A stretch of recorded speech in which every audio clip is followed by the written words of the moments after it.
Doctor R માલિક, CDHO Rajkot.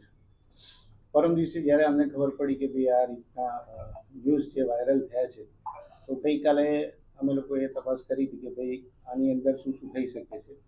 તો માનનીય DDO સાહેબ, માનનીય કલેક્ટર સાહેબ જોડે બી મુલાકાત કરી અને આગળ કઈ રીતે ઇવન સ્ટેટ લેવલે બી વાત કરી કે ભાઈ અમે આમાં કઈ રીતે આગળ વધી શકાય, બધાનો સાથની સાથે જ આગળ વધવું પડે.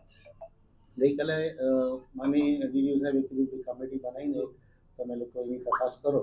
તો બપોર પછી અમે લોકોએ એક કમિટી બનાવી, જેની અંદર હું એઝ એ CDHO, પછી અમારા RCHO ડૉક્ટર જોશી સાહેબ, ત્રીજા ડૉક્ટર સિંહ સાહેબ અમારા ક્વોલિટી એમઓ વત્તા ADHO, ચોથા જે છે આપણા PDUના જે ગાયનેકોલોજીસ્ટ છે એ હતા, અને એક MOHના પ્રતિનિધિ RMCમાંથી, અને એક ડૉક્ટર ઝાલા આપણા પરમકુવરવાળા.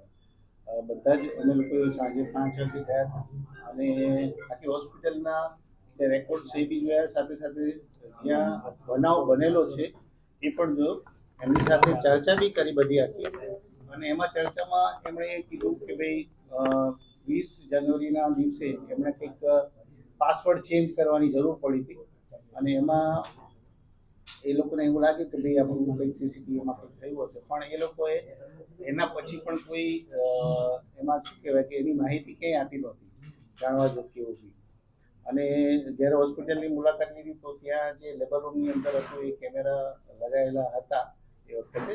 અત્યારે તો ખાલી એનું સોકેટ જ હતું એ લગાવી દીધું, અને કર્ટેન બી હતું.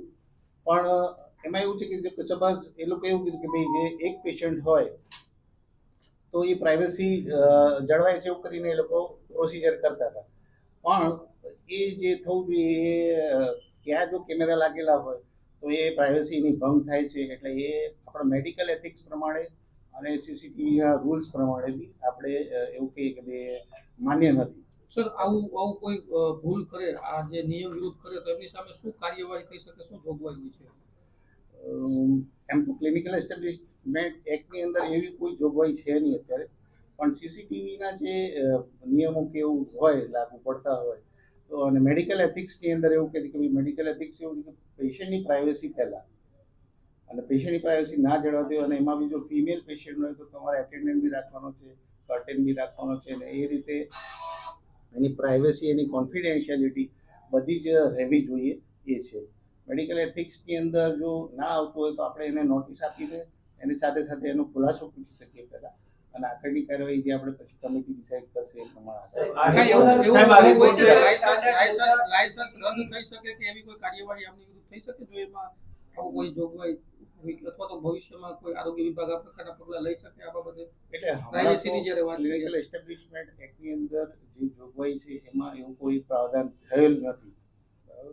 પણ ભવિષ્યમાં આ ઇન્સિડન્સના કારણે કે ભાઈ આવું ટીવી હેક થઈ શકે છે કે કેમેરા હેક થઈ શકે છે, અને એના પરથી તમારી જે સાયબર સિક્યુરિટી છે એની અંદર એક ફોલ્ટ જ કહેવાય કે આપણી લિમિટેશન કહેવાય કે બીકોઝ વી આર મેડિકોઝ. આપણને સાયબર ક્રાઇમ કઈ રીતે થાય છે એ જ્યારે થાય ત્યાર પછી જ ખબર પડે છે, અને આપણી આંખ ત્યારે જ ખુલે છે કદાચ. એની અંદર લેબર રૂમની અંદર CCTV કેમેરા લગાવવામાં આવે છે, મહિલાઓની પ્રાઇવસી જળવાતી નથી, તો કોઈ કાયદાકીય જોગવાઈ જ નથી.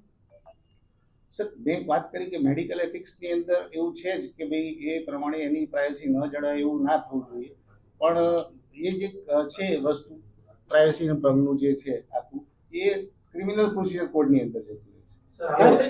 આપની કમિટીએ જે રિપોર્ટ તૈયાર કર્યો છે એ રિપોર્ટ ક્યાં સુધીમાં સરકારમાં સબમિટ થશે અને મેડિકલ સ્ટાન્ડર્ડ મુજબ CCTV રાખવાના હોય છે, એ કેવી રીતના હોય, કઈ સ્પષ્ટતા? એમાં એવું છે કે એન્ટ્રી અને એક્ઝિટ અને પાર્કિંગ એ 3 જગ્યાએ એ લોકોએ કીધું છે. CCTVની જે ગાઈડલાઈન છે એની અંદર તો એવું જ છે, બરાબર. હા, એના રિઝોલ્યુશન બાબતે બધી છે, ટેકનિકલ સ્પેસિફિકેશન્સ છે કે તમારે ટીવી જે હોય એ 24 કલાક ચાલતા હોવા જોઈએ, DVRમાં એના રેકોર્ડિંગ બરાબર થયેલા હોવા જોઈએ, એની સાથે સાથે જે તમારે સાયબર ફ્રોડ ન થાય એના માટે સિક્યોરિટી, એનો એન્ક્રિપ્ટેડ ડેટા હોવો જોઈએ, એ બધી વસ્તુઓ છે એની અંદર. એટલે તમે જો વારંવાર એ ચેન્જ ના કરતા હોય, પાસવર્ડ ચેન્જ ના કરતા હોય તો you may be victim of that cyber fraud. Sir, અંતિમ સવાલ છે, આપની કમિટી દ્વારા આજે જે રિપોર્ટ તૈયાર કરીને ક્યાં સુધીમાં સરકારમાં સબમિટ કરવામાં આવશે? આજે વિધાનસભામાં એ રિપોર્ટ રજૂ થશે કે કઈ રીતે? આજે તો નથી, પણ 2 વાગ્યા સુધી આપણને કીધું છે કે તમે તૈયાર કરીને આપજો. લગભગ I think એની 24 તારીખ આપેલી છે. સાહેબ, ગ્રામ્ય વિસ્તારમાં અનેક આવા જે ક્લિનિક છે તેની સામે હવે કઈ પ્રકારની અમે લોકો એક પરિપત્ર કર્યો છે, મેં આપને કોઈકની જોડે શેર બી કરેલો સાથે.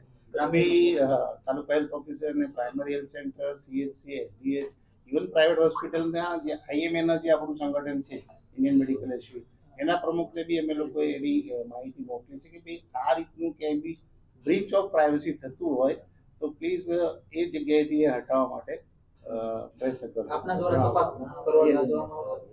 એટલે એ અમે લોકો હજુ પરિપત્ર કર્યો છે. હવે જો કદાચ એવું જાણવામાં આવશે તો પછી એની